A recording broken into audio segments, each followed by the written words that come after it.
Okay, here's a little explanation of why anti-static wrist straps are so important. So,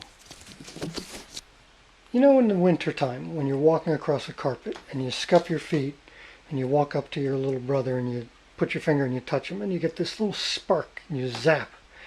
That's static electricity. Now, even in the summer, when you're not rubbing your feet on a carpet and building up static to zap somebody, your body always naturally builds up static electricity. Those little tiny sparks that you don't even feel, if you were to pick up a card like this is not one of your cards, this is one out of my junk box.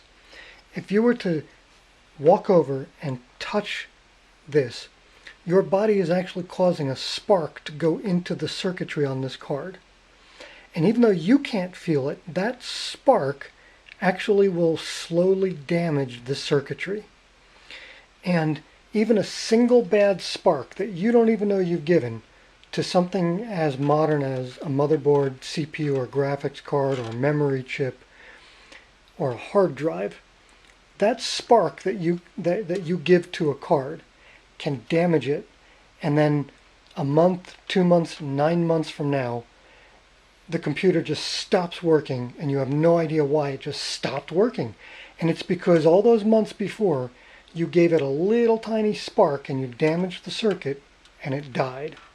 That's why it's very important to always wear an anti-static wrist strap whenever you're working inside or anytime you're handling a circuit card, a hard drive, a graphics card, a motherboard, a RAM DIMM. So always wear the wrist guard.